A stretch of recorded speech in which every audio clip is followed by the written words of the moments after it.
applause going for Steph Broadbridge!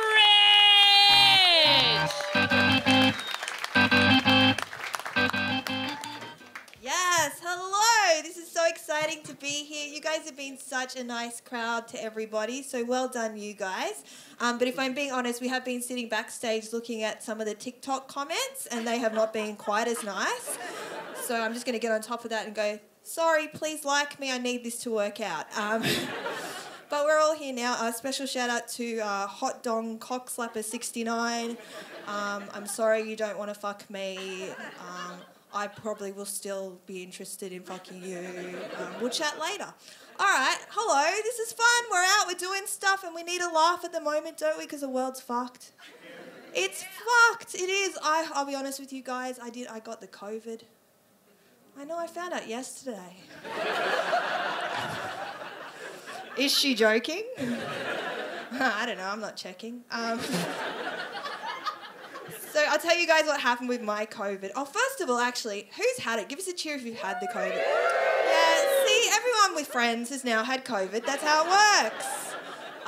Now, do you guys feel a bit invincible, though?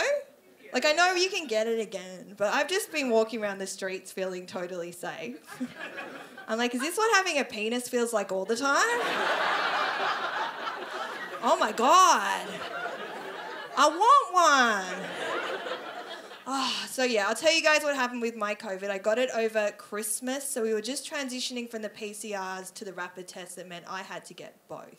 So there were 4 days where I knew I had COVID, but the government didn't know I had COVID. It was like my naughty little secret. And then the government's like, you have COVID. And I'm like, yeah, I know. This is the best part. Then I got 18 text messages from the government telling me places I'd been, someone had COVID. And I'm like, yeah, I know. I'm the COVID.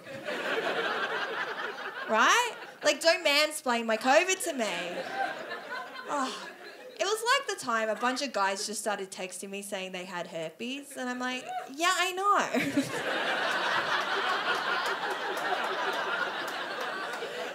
I'm the herpes. Yeah, the world's a mess. Oh, did you guys hear that Elon Musk just bought Twitter for $40 billion? That's crazy. You don't like Elon? He's got $40 billion. I don't have $40 billion. He's got $40 billion to spend on Twitter. Like, what's Twitter, right? It's just an idea. It's not a real thing. You know, you can't put it in your house. It's just a bunch of 30-year-olds complaining that their life sucks. Like, I'm not buying that for $40 billion.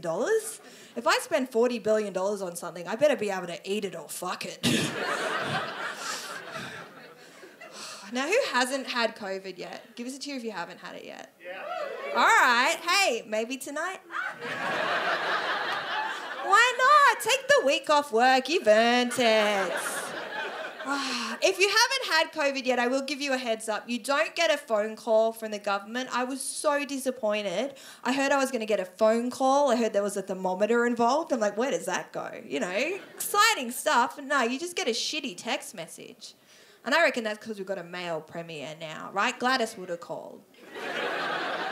She would have called. She's got that Optus Connect now. She definitely would have called. How do we feel about Gladys? What's the vibe?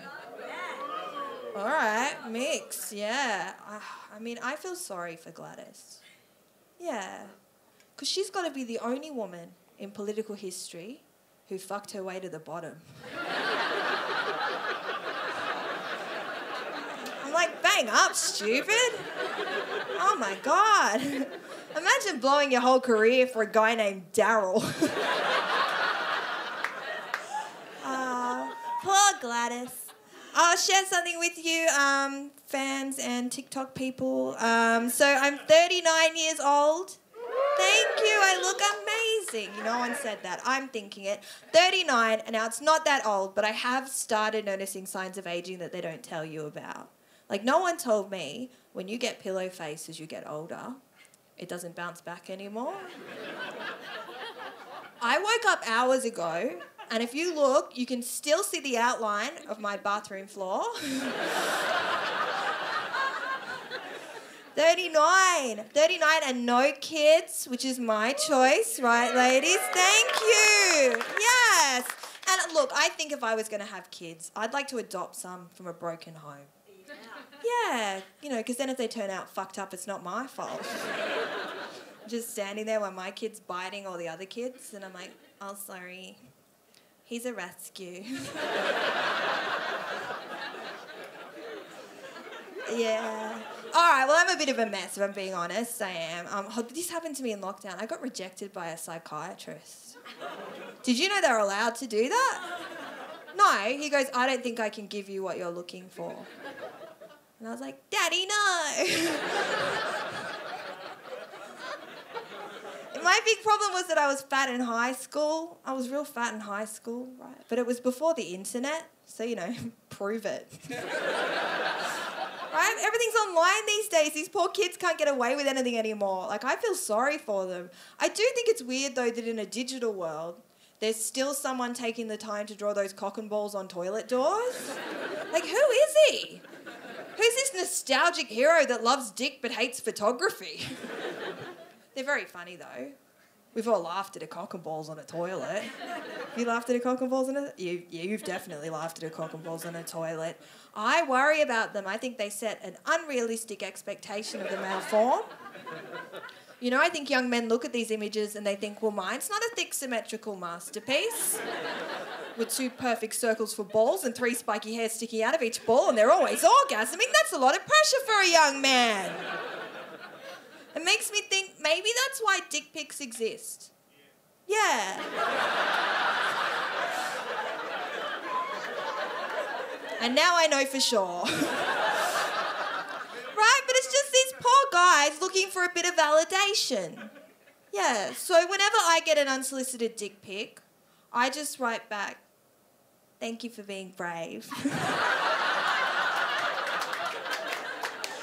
Oh, you guys were so much fun. I've been Steph Broadbridge. Enjoy the rest of the show.